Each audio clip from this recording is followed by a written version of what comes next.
Hey everyone, I am Allie Jensen, your host and founder of Girder Skirts. And I wanted to get on today and share with you the reason why I started Girder Skirts and a little bit of my own background story. So it's kind of a self interview day for me today for the Grit podcast. I'm Allie Jensen.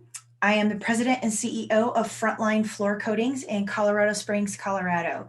We are a concrete finishing company. So we are primarily a subcontractor and we do concrete polishing, grinding, staining, and all sorts of epoxy and urethane coatings for concrete flooring. So that's my specialty trade. What got me into this is kind of a roundabout way. My husband and I partnered up with another person and started this business back in 2012. And the partnership kind of went south. But my husband and I saw the potential in the business and the potential of what we could do with the business. So we decided to buy out our partner and forge ahead. And so the rest is kind of history. The biggest challenge that I have had to overcome as a woman in construction is probably just being a woman. Um, 9 times out of 10, I walk on the job site and I'm the only woman out on the construction site, and this is commercial or residential. Um, and it's just a challenge to be a female walking onto a construction site. Instantly, your credibility is questioned. Are you capable? Can you do this job? Can you perform it just like a guy could? Are your credentials there? Are you educated? Those are all things that run through people's minds when they see you out on a job site as a woman. I often get asked, how long have you been working with the company? And I have to politely let people know that I own the company. So yeah, I've been out there in the trenches. I'm not just a lady that sits in the office. So that's definitely been a challenge to overcome. One of the biggest learning experiences that I have had, I'd say, is learning to become emotionally intelligent. And I would say, just learning what my emotions are, how to control those emotions a little bit. There can be some tense moments out on a site, especially when someone's in your face questioning what you're doing and if you're capable of doing what you're doing. And especially the tone that happens around those conversations. There's a lot of unconscious gender bias out in the construction sites. And those are definitely challenges for sure. But becoming emotionally intelligent has helped me also become a better communicator.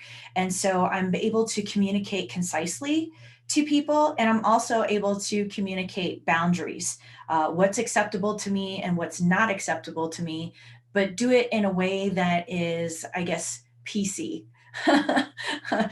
Politically correct is the term for PC here in the States. Um, so resources that have helped me advance my career.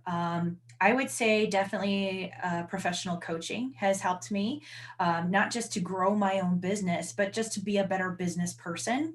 And in so doing, I've become more emotionally intelligent, like I was telling you, and able to read other people better. I'm a better judge of personality. I can really relate to people more now and talk to them in a way that they can also relate to me. So those have been some of the things that have really helped me. Being part of organizations such as the National Association of Women in Construction has really helped me to get to know other women in the industry and not feel so alone and isolated, which is a huge problem for ladies in the trades. There's not a lot of ladies that they can just kind of go and lean on or talk to and get advice from for any kind of given situation, or if they're trying to advance their career and not getting help or support from their employer or coworkers. That has been a great organization for me to become a part of, National Association of Women in Construction. So some advice that I would give to other women coming into the trades is make sure that you have a strong sense of self. And what that means is that you know your values, you know what is okay to you and what's not okay, and you're able to communicate that clearly and effectively to anyone else, whether it's a man or a woman in the field. And so those are definitely some advice that I would give to you. If you're just starting out, you want to get your tools. Make sure that you've got your tools and you're in your work clothes and you are ready to get dirty and go to work as soon as you show up on the job site. There's some great resources for workwear out there. There's Dovetail workwear, Xena workwear. I think Blue Collar Sisters has some. So you've got some great resources out there for nice workwear that fits women. You don't have to go out and buy guy clothes to do your job. So that's a nice thing to have. Um, so some improvements that I see that still need to be made for women in construction, and honestly, it's for construction in general, is the sanitation conditions on the job site. Um, this is just something that people have kind of accepted as socially okay, that any kind of porta potty out on a construction site is just going to be disgusting, and that's kind of the norm in the construction industry, and to me that's completely unacceptable.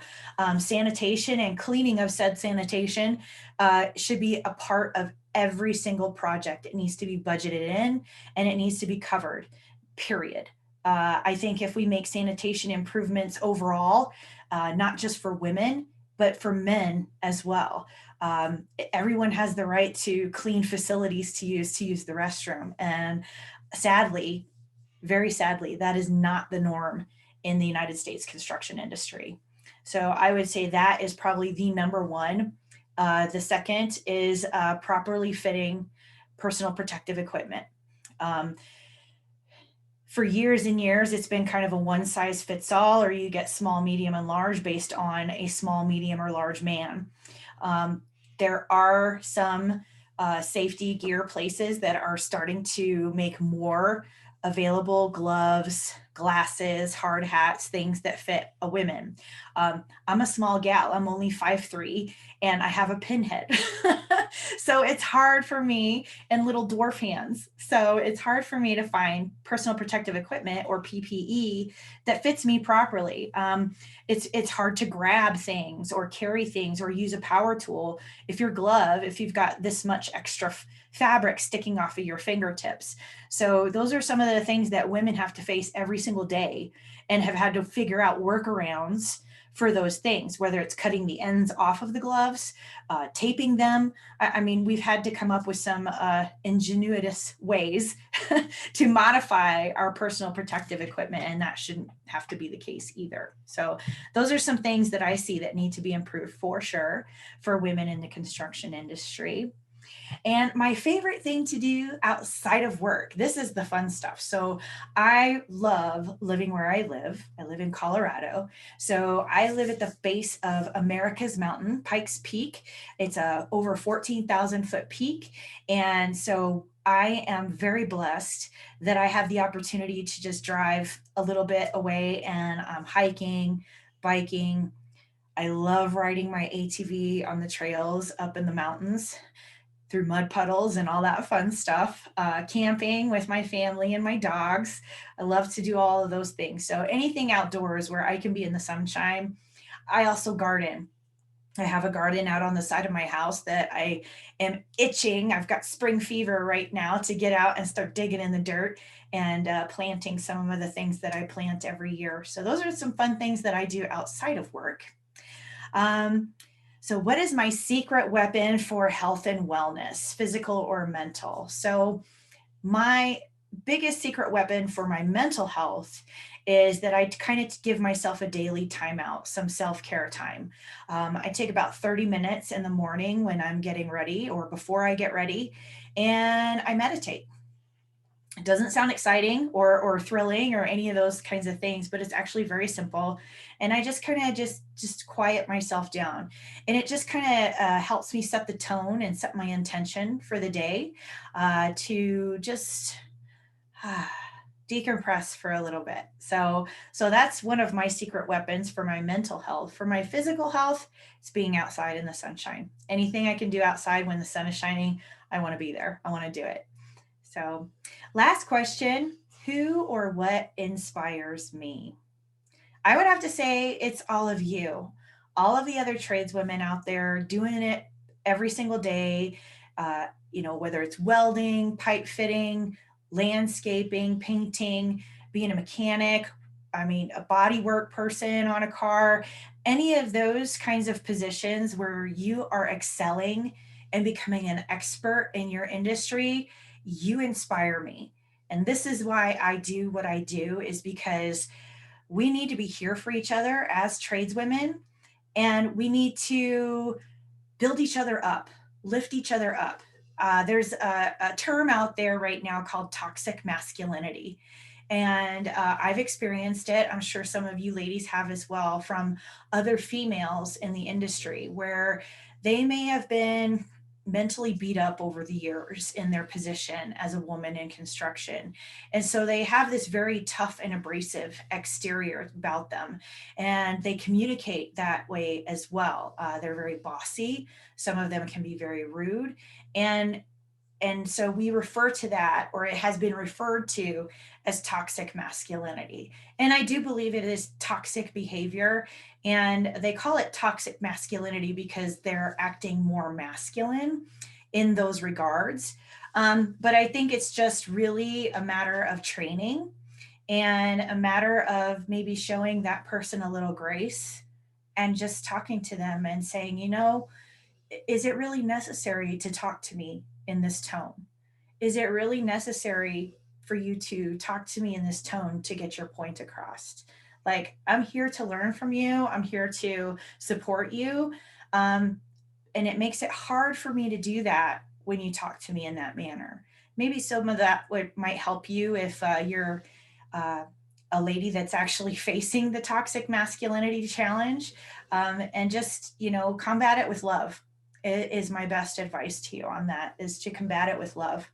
So again, I'm Allie Jensen. I'm your host and the founder of Girder Skirts, tradeswomen supporting tradeswomen. And my big goal is to interview you and to highlight you and tell your story to the world and show everyone what an amazing girl rock star in trades you are. All right, till next time, ladies, be badass.